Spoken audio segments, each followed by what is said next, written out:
everyone. I'm Amanda Nicholas, and I am the content editor of Special Events Magazine. I'm here today with Cameron McGee, the owner of Avad 3 Event Production, and we are going to be talking a little bit about how to craft a flawless event production RFP. So my first question for you, Cameron, is let's say an event planner has an annual conference approaching and they need a production partner to make it great. Let's say that the conference is 2 days long with 2,000 plus attendees traveling from around the country. And the conference is for key stakeholders in this planner's company, and they need to be well cared for. When is the right time to start putting out bids for the event? It's a great question, Amanda. I love this hypothetical conference. I think it's a fun way to help the viewers think about their RFP. So if you got a 2,000 person conference, it's a little bit of a bigger one. And I would say 9 months, just to cut right to the chase. I think any event, regardless of size, deserves a 90-day time. And I think it's easy when we phrase things like that, like, oh, the production guy, the vendor wants 90 days.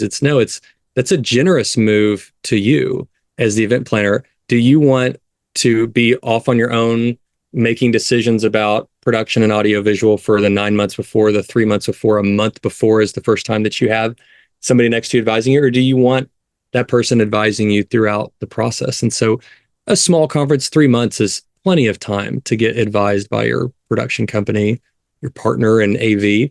But I think for a 2,000 person conference, I would do 9 months. The other thing I'll say when you're thinking about your RFP is asking yourself, have I already chosen the venue? And actually, if we're really talking about backing up timelines, how valuable it would be for your production partner if you actually choose them before the venue. And I know that's just like, whoa, that's crazy. No, we always pick the date and then we pick the venue, and we have that 3 years out. We don't do production till 3 to 9 months out. But I'm telling you, it's amazing. Production's already an expensive line item on your budget, and your budget dollars are very important, and you want every dollar going towards value. It's amazing. You don't want it to be production's fault that you have surprise charges from a venue. If you haven't thought about that, think about, before you choose a venue, having your event production partner at the table. I think it's wise counsel to have when you're making those big decisions.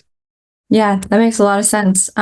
So moving into the process then, once the event planner is kind of working their way through the RFP, if they give their production partner a list of all that they know that they need, how do they know what they're missing? So let's continue the hypothetical.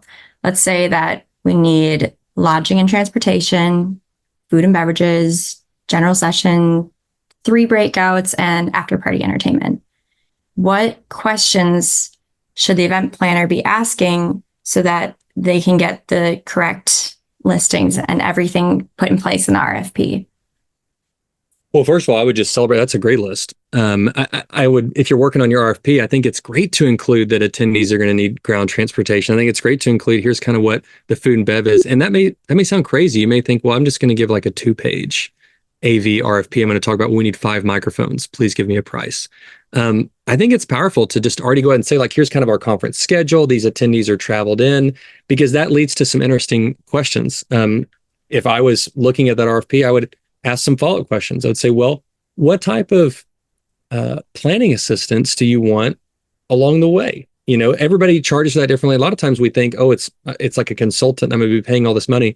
I can speak for us at Avad 3. We're not charging you for that planning time for us to coordinate with you all the AV needs and things. And you want us at the table earlier. And so how early can you have that leadership? We've even started offering more sophisticated services around venue contracting and things. We do have to charge a little bit for those, but we're charging less than you're saving when we're advising you, because you want to ask questions about the Wi-Fi.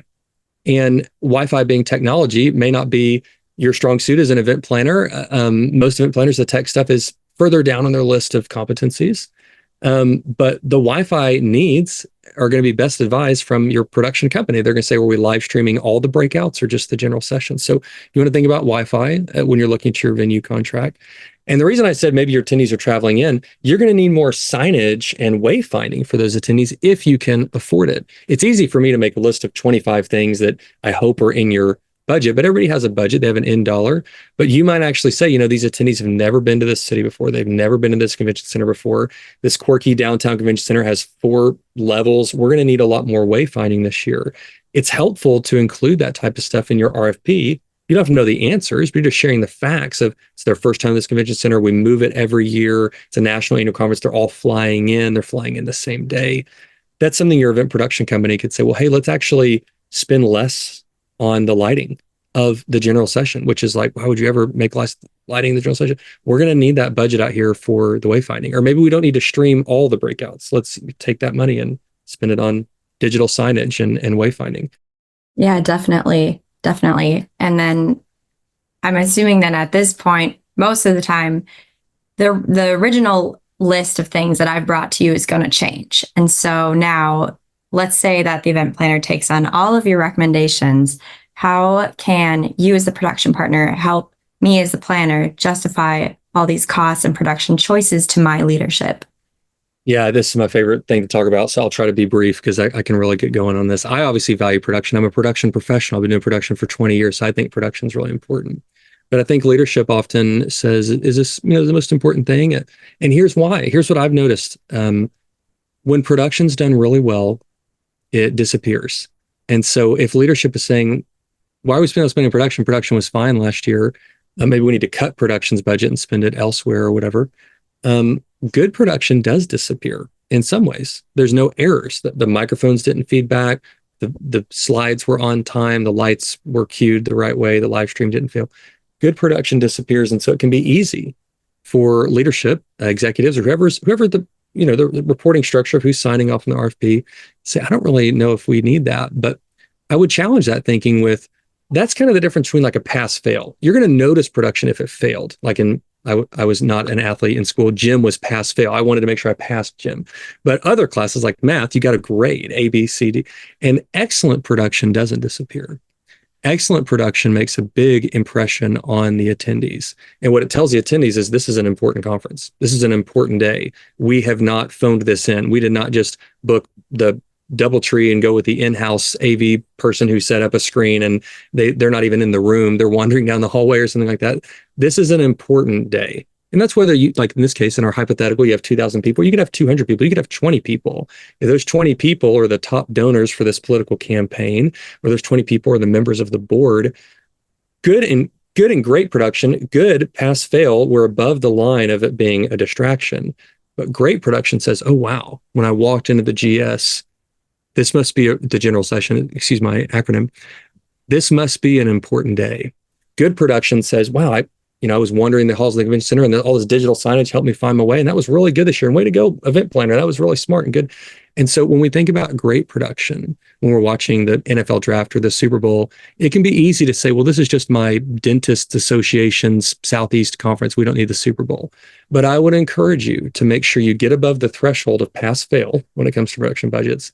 And then even consider allocating away from the grilled chicken sandwich that maybe people aren't going to remember, the floral arrangements that are going to be dead in a week, to say, hey, what kind of impression do we want to make on our attendees? What type of support do we want to give our keynote speaker, Tony Robbins, or our executive or CEO or executive director who's speaking? Do we want to give them rehearsals and offline prep and graphic design support and scripting and teleprompters and all the things that make them look and sound their best on their biggest day of the year?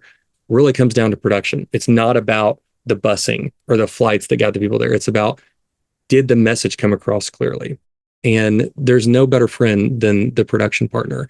And as an AV geek and nerd myself, I can attest, we would love to have a seat at the table. We would love to be heard. And so often we're 19th on the list of 20 vendors because the event planner, it's just foreign to them and they don't understand it. And that's okay. But take the thing that's your weakness and pull that expert the closest to you at your table. And that's what it comes down to. With adequate production budgets, you get adequate production planning.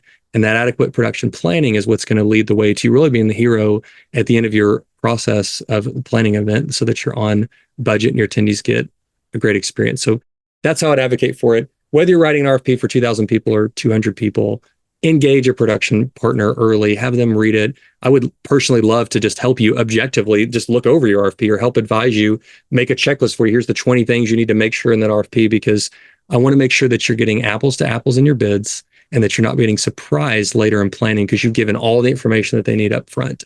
And that's important to me. And so that's just what I would share about production budgets. Thanks for asking. Yeah. Thank you so much, Cameron. This has been super helpful. I know it, as you said, AV and event production does often get kind of bumped to the bottom of the list. So this has been really helpful to kind of break that down and understand why it's so important to craft a really flawless RFP for and with your AV partner. It can be done. Don't be afraid of it. It can totally be done. We do stuff for the White House, we do stuff for Walmart. It's possible to have these massive events, crazy situations, but have really accurate budgeting. I could show you examples. I promise it's worth it. So thanks for listening. Thanks for having me, Amanda. It's good to be with you. Yeah, thank you so much, Cameron.